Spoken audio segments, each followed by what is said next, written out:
Join Edwin Frondozo on the Business Leadership Podcast every week for a unique program featuring insights and actionable items from the world's most successful business leaders. Hear firsthand the exclusive interviews and personal journeys on how today's transformational leaders made it to the top. In the corporate world, achieving things sometimes means climbing the corporate ladder, right?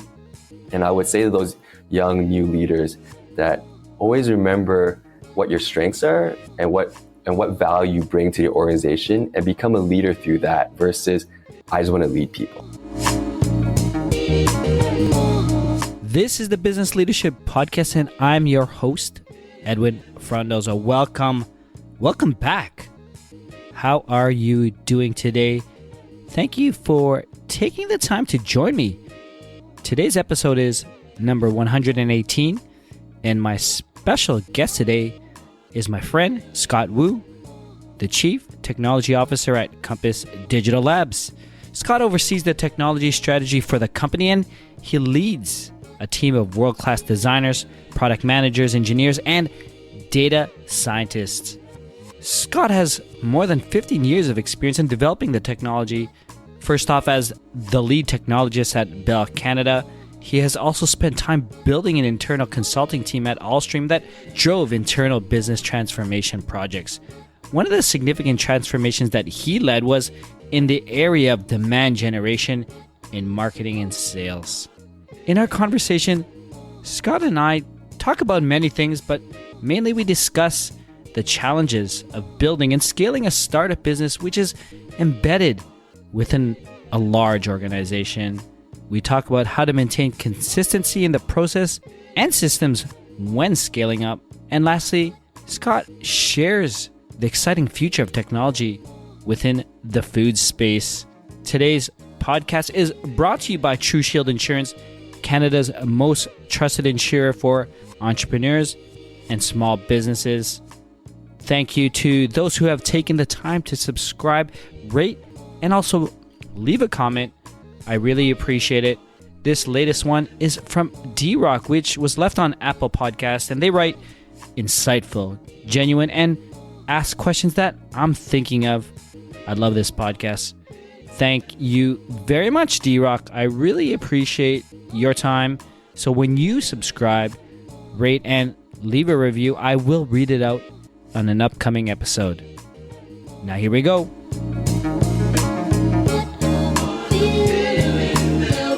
Welcome to the Business Leadership Podcast, Scott.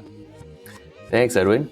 How are you doing? Well, I'm doing good. Well, thank you for taking the time to join me. I know you and I, for the listeners out there, me and Scott known each other for a while now, and we've been trying to get you on the podcast for a while now. So I really appreciate your time today, Scott. Yeah, no, thanks. I mean, it has been a while. We saw each other at the Toronto startup event last summer. And then we saw each other at a CIO event this year too, right? So so this is great. So I'm super excited to really talk about you and your experience. But Scott, before jumping in, I'd love it if you could introduce yourself to our listeners today. Tell us who you are. Who is Scott when he's not leading or scaling businesses? I'm Scott Wu. If I had to describe myself, I'm an engineer. I went to school for engineering. I'm a sports fanatic. I love basketball. Go Raptors. We just won the championship. And I'm also an avid tennis player. So I used to compete at the juniors level in tennis. And I still play tennis today. It's good for exercise. And I play in a men's league in Toronto. So keep the competitive juices going still. So that's awesome. How often do you get out playing? The men's league is once a week, and then I try to get out at least once a week to practice as well. So I'm not grinding out there. I'm sure you're competitive too, so that's why you're trying to get that practice in, right? Yeah. Great. So Scott, why don't we jump into your company, your current role at Compass Digital Labs? If you could share with us your current role, your responsibilities, and maybe just touch upon some of your current goals that you're looking to accomplish over the next little while. Yeah, so I'm the Chief Technology Officer at Compass Digital Labs. We are part of 28 companies. Our parent company is Compass Group. We do food hospitality. We're roughly 19 billion in size in North America. We do food service in stadiums. So if you look at the Chicago Bulls United Center, LA Staples Center, that's all done by one of our subsidiaries. It's called Levy's. We do food at universities. So we have Northwestern, Northeastern, McGill in Canada. We're running about 800 hospitals in food service. I can kind of go on and on. We also own another company called Puck Catering, so Wolfgang Puck. So we do the Oscars, the Golden Globes, Country Music Awards, US Open. In Europe, we actually do Wimbledon. So anyways, everyone eats. So we're in every vertical you can think of in terms of food. And there's 28 companies under Compass Group that we sell to the different verticals. It's a very decentralized company because the parent company really wants to keep the entrepreneur mentality in everyone, and that's why there's 28 companies really chasing after the business.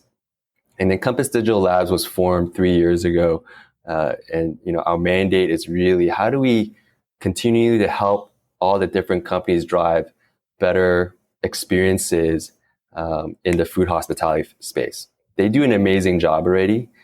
They make great food. We spend almost anywhere between 500 million to $1 billion a year in construction of the spaces. So when we win an account, we'll spend a couple million to renovate and build up the spaces. So our traditional business does a great job in terms of driving great experiences with food and physical spaces. So Compass Digital Lab is there to continue that experience or enhance that experience through technology and specifically digital solutions. And so that's really what Compass Digital Labs is here for. In the past 4 years, we were formed 3 years ago, but before we were formed, we already started supporting the parent businesses. And I think over the last 3 years, we basically supported around $1 billion in sales bid a year. So, over the span of CDL's life, we supported over $3 billion in sales bids, and we usually win about 85% of the sales bids right now. So that's really our mandate: drive better experiences and help our organization continue to grow its business. I mean, thank you for sharing. And I know from my knowledge of Compass Digital Labs, your organization, outside looking in, you're literally like a startup within this breadth of a pretty big organization, a big company. Can you talk to me about that experience and maybe how it differs from other startups that maybe are even your competitors at this point, right? Whether it's advantages or disadvantages from your point of view. Yeah, so I mean, it's there are a lot of labs within large companies. The unique part for us is that Compass Group is decentralized and it has 28 other companies that it sells through today. And so when CDL was spun up, it really was treated like a startup. The parent company acted as the investor, the VC, and there were three of us that started this organization 3 years ago. And like any startup, we went through startup challenges, which is trying to figure out what product are we trying to build, and how what problems are we trying to solve, and how do we drive, how do we attract customers onto our products and drive adoption and engagement. And so those things are all very familiar to startups. How do you build a lot with the limited funding that you have? Because even though this company was very supportive of us at the beginning, there were only three of us, and then shortly after there were 10 of us. So how do you do a lot with very little was really at the beginning. And then after that, it was really about how do you start scaling, right? Actually, if I take a step back, I guess one of the differences too about being a startup in a large corporation is there are a lot of similarities as other startups, meaning, the things that I just talked about, which is, building the right products and attracting users.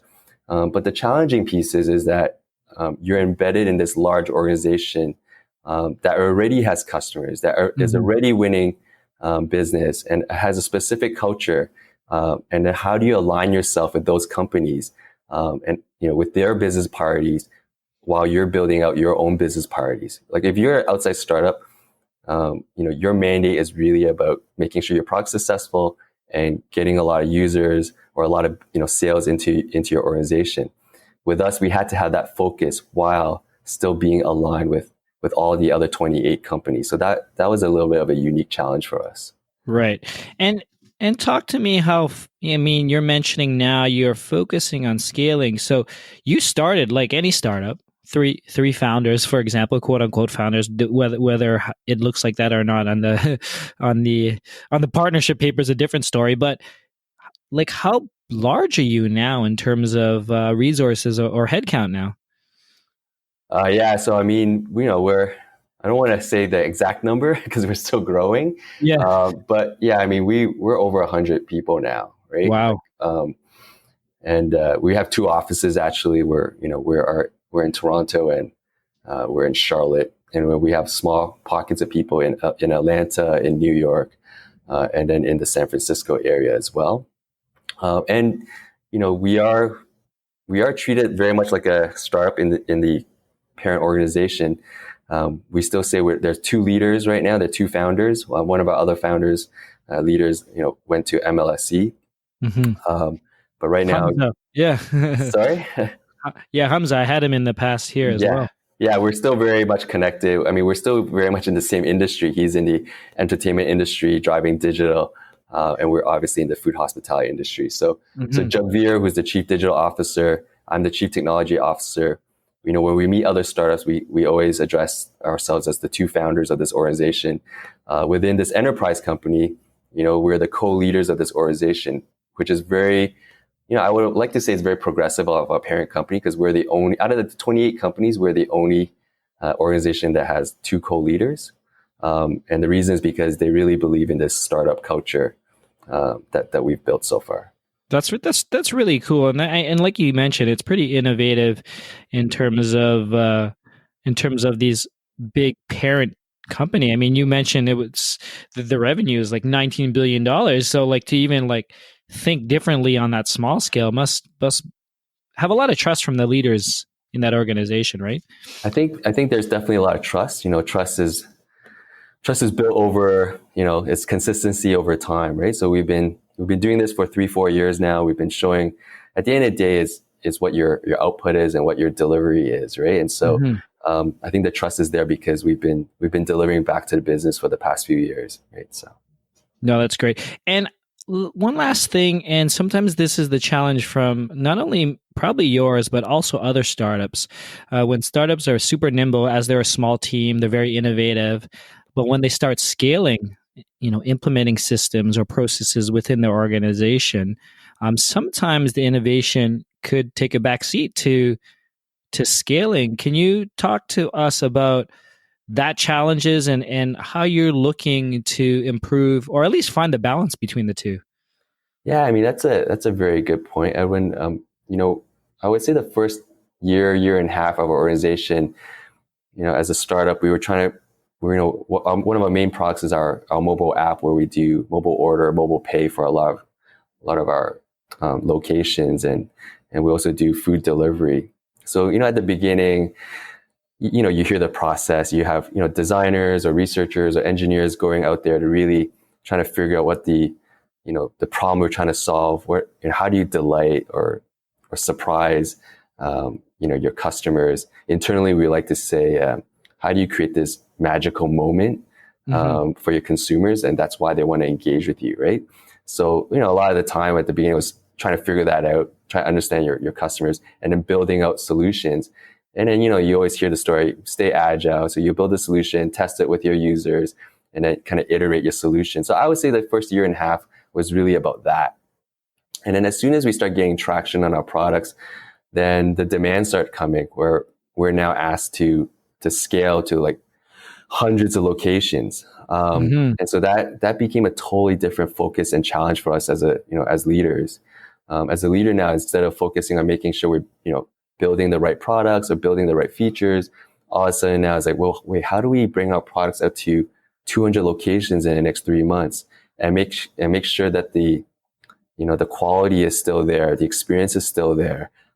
Because now sometimes the experience is now not actually caused by the product you built, it's caused by, the process of rolling it out. Are the people that you're rolling out to, do they know how to operate it, how to leverage it? So it's all those things that we all of a sudden have to worry about. Hiring a lot of people at a short amount of time, making sure you're still, maintaining, your DNA of your organization as you know what I mean? Like I would say it took us X amount of time to get to 1x of our company. And then to get to 2 times the size of our company, it was within less than half of the original time to get to 1x, right? So at some point we had more new people than the original people in our company. So how do you keep the culture and DNA and making sure you're still hiring all those right people? So all of a sudden you're really focused on that, right?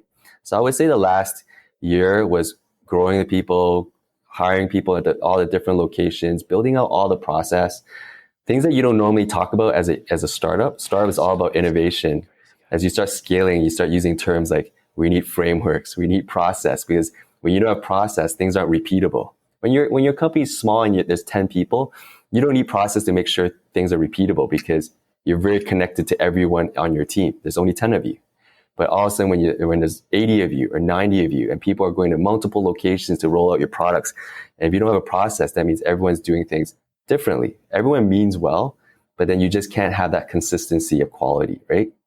So last year has really been about that. It's about building all the processes, frameworks, training materials to make sure when we have new staff, we can train them, onboard them very quickly so that they can be as effective as possible. And then, to your original question, when you start scaling, like how do you stay innovative? And that becomes like a lot of problems for large organization, because all of a sudden the problems that you're trying to tackle is no longer really about, like, the amount of time that you have to tackle problems is not about innovation, it's all about the day-to-day issues and the day-to-day fires, right? So I think the last, I would say this 2019 has been about getting back to making sure the company stays innovative. And, the way we've done that right now is obviously is first being able to scale very, very well, meaning you have all the right people and the right processes, means you can gain some of that time back to look at innovation, right? Some of your resources can now focus its time back on innovation. So I would say to you, still 70% of our investment and resources are on our current products and scaling them out. And then about 30% of our, resources and investment is on new things. So, and, the way we've chosen to do that is, is continue the startup culture. So we don't have a dedicated team for innovation, which, in my previous organization we used to do. The reason why we did that is because we want to make sure everyone in our organization has input to innovation. It's not just this dedicated group of people that will drive new innovative ideas, right? And so the way we've done it is, innovation and new ideas can come from very many different ways. It can come from, research. It could come from our clients, our customers, telling us there's a problem somewhere and that sparks an idea for us. Mm-hmm. And sometimes it also comes from just technology trends, right? Like someone invented something new and all of a sudden there's these new capabilities that can solve problems that we can't solve before. And so that innovation can come through that way too. And so as these ideas come through the organization, people will start making pitches like any startup. They'll pitch to us at the executive level and say, hey, I have this cool idea. I need 2 people for 3 months, let's say, and I want to do these things and I need X amount of dollars. And here's what I think the benefit would be. And then we would give them what we call seed funding. We'll fund them. And then it's up to them to use that investment to prove out their idea. And if they can't prove out the idea, then obviously, that concept or the idea has failed.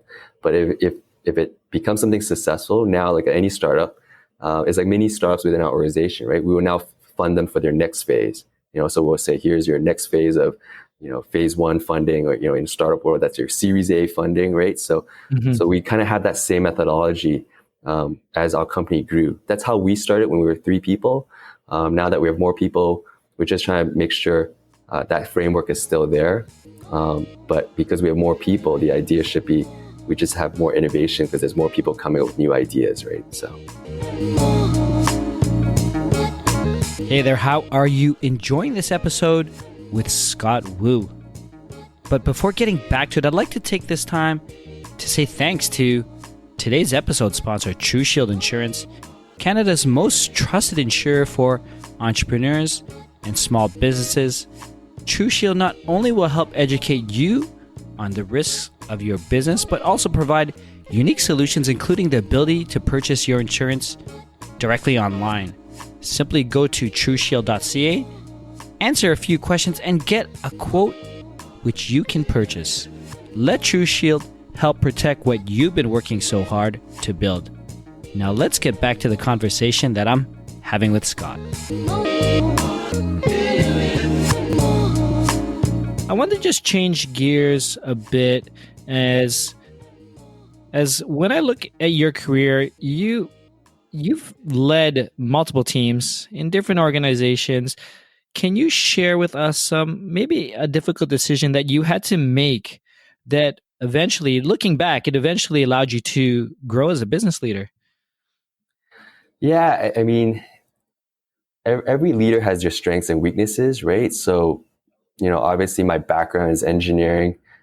So my strength has always been on technology and, I love to build new things. I love to solve problems, right? Like at the end of the day, engineering is about solving problems. One of the challenges I guess I went through, over the years is, actually, you know what? I'll just talk about Compass Digital Labs. Mm-hmm. When we first started, like any small organization, no one knows who you are, right? So it was very difficult to attract talent.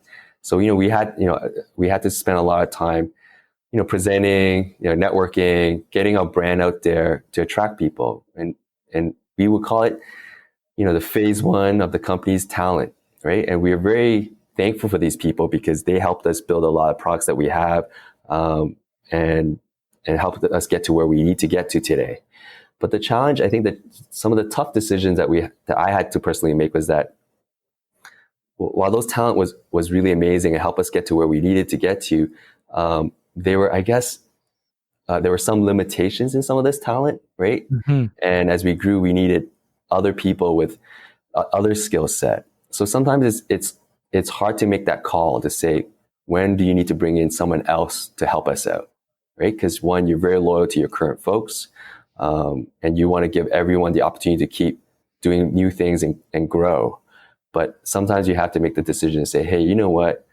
We don't have that capability right now. Even though we think we do, I think if we bring in someone that really has that capability, it will really accelerate what we do, right?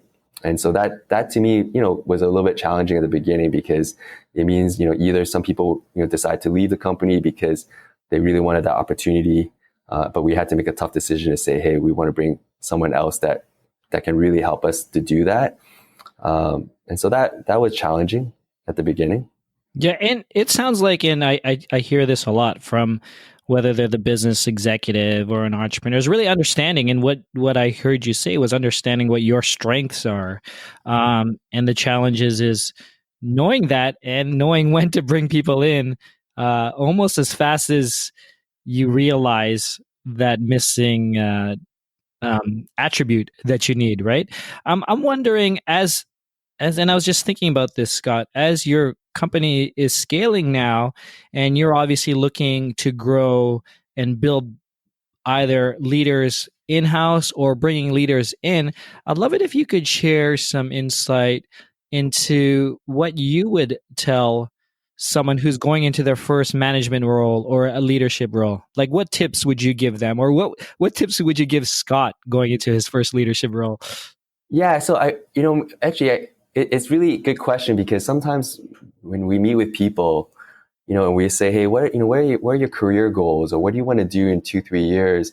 And there will be people that will say, hey, like I see myself leading, AI, or mm-hmm. I'm really interested in, mobile technologies, and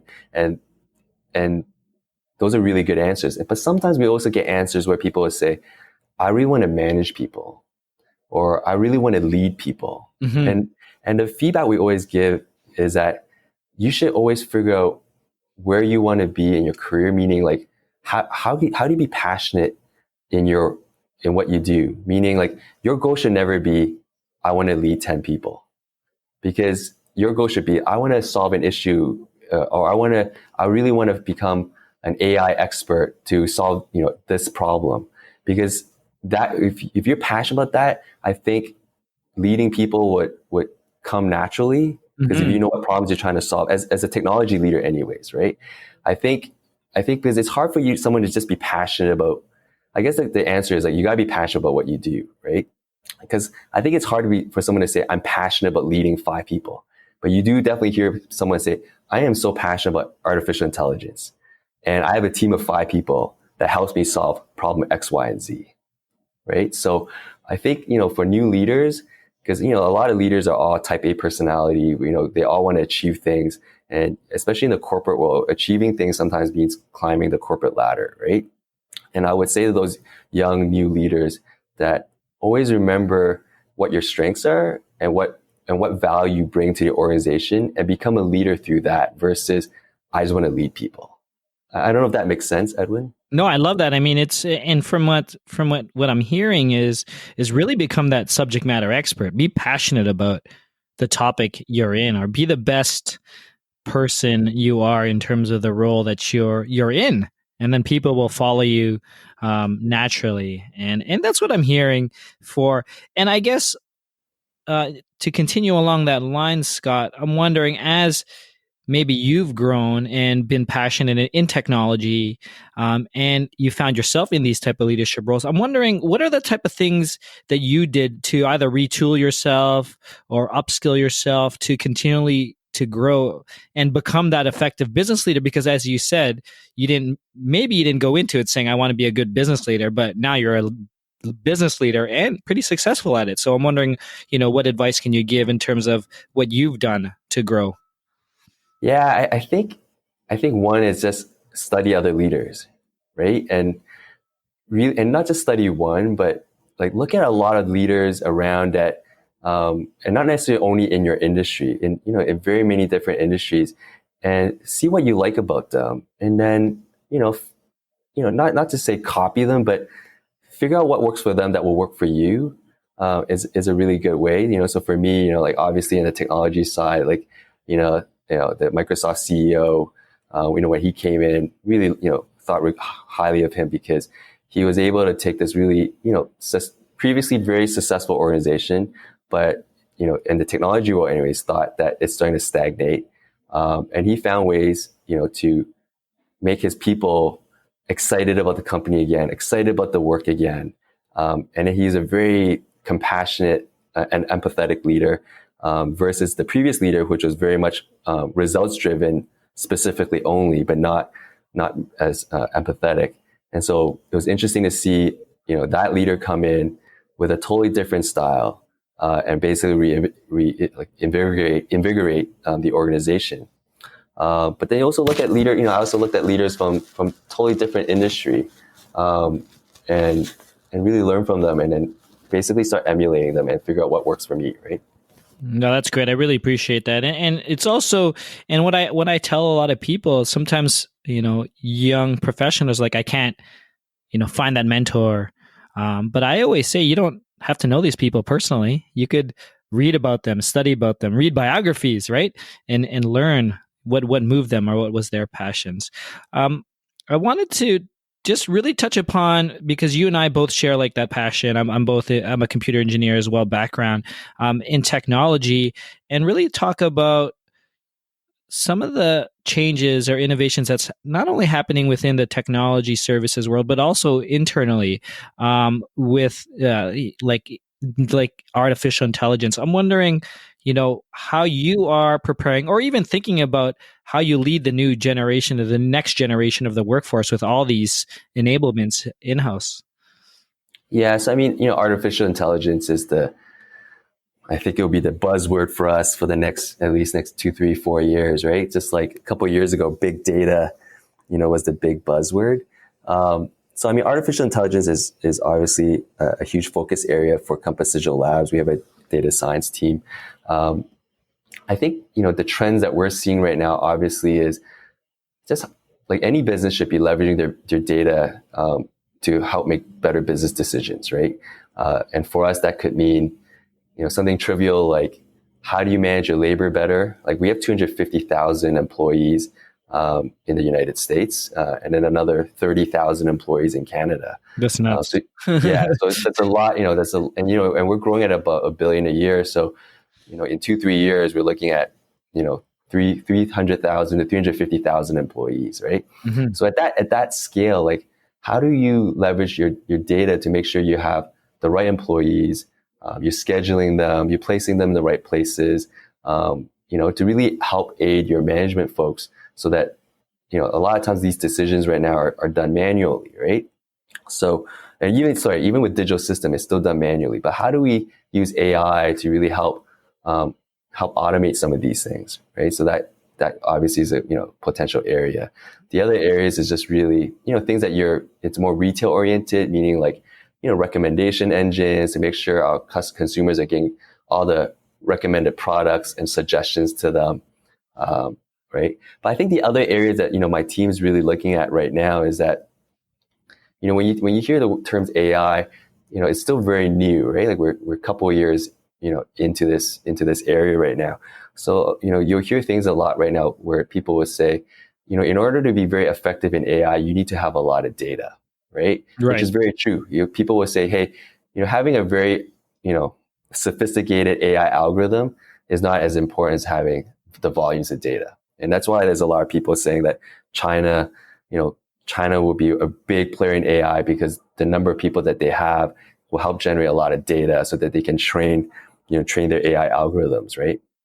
But if that's the only way AI would be successful, then that means AI can only be leveraged in government or large companies, because these are the only places that will have large amount of data, right? So I'll give you an example. Mm-hmm. If we want to leverage AI right now, for example, to do quality assurance for our food, meaning like we want to make sure instead of having a human person inspect that the food looks good before we roll it out, Mm-hmm. we have a camera that, an AI that watches it. We need to train it, right? We need to write an algorithm to do that. But if we use the idea that you need a lot of data, then we would never have a great algorithm because our business, the intent of our business is always to make great food. So we don't have a lot of scenarios where we have, bad food. Right. So that means I don't have a lot of data to train the AI to detect bad food, right? So then how do I build an AI algorithm now that can do that? So I think for us, and probably the trend for AI, in the industry in general, is like, how do you now build like these smart AI, systems that doesn't have access to like volumes and volumes of data, but can use the data that it has and, some sort of inference, to make the right decision, right? So that's an area for us that we're really focused on right now. I mean, that's really interesting. I really appreciate sharing that very specific example. I mean, it's even what I think about a lot in terms of when, just in discussions with other business leaders and the trends and everything going. I know we're rolling along in this conversation and it's going amazing. Scott, you and I could probably talk forever, but I wanted to, before we slowly wrap up, I'm always fascinated to know what my guests are currently doing in their lives. So if you could share with us maybe some type of new system or hack that you've recently implemented, it's either personally or within the business that has helped you significantly. Something I mean, I guess I'll just stay in the same vein of artificial intelligence. For us recently, internally, we used to have to do really mundane things like categorizing, our products and categorizing. I don't know, like we have thousands and thousands of SKUs, right? So you can just imagine we have like tons of people that would just data entry basically. Yes. Right? So this was not the intention of our data science team, but basically as we were building out tools and our own data scientists had to like label and label all these products. Over basically a weekend, these guys, built a self-learning algorithm to start labeling all these products based on the name, based on like what it looks like. So that has been, it's not used anywhere else outside of CDL.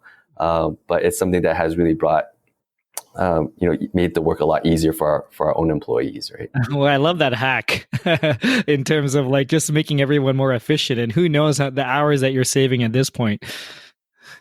Yeah. Fun question, Scott. If I were to ask any of your team members, current or past colleagues, peers, what's the best leadership quality that you possess? What do you think they would say? I hope they say I'm very passionate at what I do, because I think that just rubs off. Like there's a lot of other leadership qualities I hope that I possess, but I think a lot of people work here because I am very passionate about what I do. I'm in here every day because I truly enjoy it, that rubs off. I think that rubs off to my team, right? And then they, as leaders, also are very passionate at what they do, and in turn, that rubs off to their teams as well. That's great. So, what else is going on in your world? Do you have any other projects, initiatives, or anything personal or fun that you are super excited about? Maybe losing sleep on. I mean, I don't want to talk about too many things within the company, because some of the stuff is we're working on right now and it's not out in the market yet. But I would just say, in terms of our food industry, the exciting part is, like, if you look at the amount of investments in the food industry in technology, it's been growing exponentially. Like, I don't know if you know this stat, like just 10 years ago, like 2009, the amount of VC investment in technology in the food space was about 50 million, I think. Wow. Last year alone, and this is in the United States and in North America, last year alone, $3.5 billion was invested in just a couple of delivery startups. So Postmates, DoorDash, like DoorDash, I think already raised $1 billion in funding. So there's just a lot of money in technology and in food space. So that's definitely one is exciting for us, being in the food, technology and food space. But the other thing is it also means it keeps us on our toes, right? Because everyone's starting to realize now that the food space is a huge market. Everyone eats, right? People eat 2-3 meals a day everywhere. It doesn't matter which vertical you're in, or it doesn't matter where you live. Everyone has to eat. And so there's just a lot of money placed there. And I would say this past year and a half, just a lot of focus on delivery. So you'll see, like, Amazon just released their new drone delivery vehicle, right? And right. That's, DoorDash, or Postmates have their robotics autonomous delivery. So there's just a lot of focus there. So for us is really trying to understand, how does delivery really work in our space, right? No, that's great. And before we end, Scott, can you share any final thoughts, observations, ideally some type of actionable item that you could share with the growing business leader who is listening today?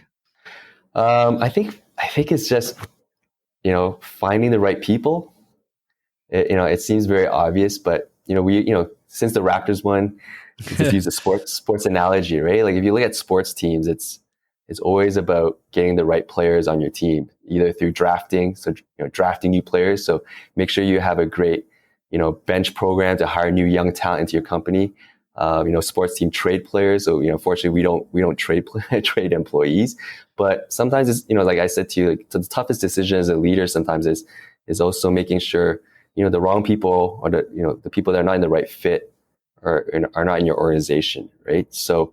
And then making those decisions very quickly, because no one likes, these are tough decisions. So make it quickly, and don't let it affect your organization, right? That's great. Scott, really appreciate your time today. Can you tell us where we can find more information about you, Compass Digital Labs, or anything else you'd want to share today? Yeah, Compass Digital Labs website is just compassdigital.io. You can just find me on LinkedIn. That's just Scott Wu. I also have on Instagram as well, which is just Scott Wu _CDL. So you can find me in those places. Scott, it's been an absolute pleasure. Thank you for joining us on the Business Leadership Podcast. Thanks, Edwin. It was nice chatting. That's it, Biz Leaders. Thank you for taking the time to join me on the Business Leadership Podcast. This was episode 118 with Scott Wu. If you want to learn more about Scott, Compass Digital Labs, or anything else that we discuss, please go to thebusinessleadership.com/118. Join me on my private Facebook group where I will discuss this episode, answer your questions, and connect you with other like-minded business leaders. Simply search for the Business Leadership Group directly in Facebook. And lastly, thank you to today's sponsor, True Shield Insurance, Canada's most trusted insurer for entrepreneurs and small businesses. If you haven't done so yet, please subscribe, rate, and leave a comment on Apple Podcasts or wherever you're listening today. Thank you again. Edwin signing off. Thank you for listening to the Business Leadership Podcast at thebusinessleadership.com.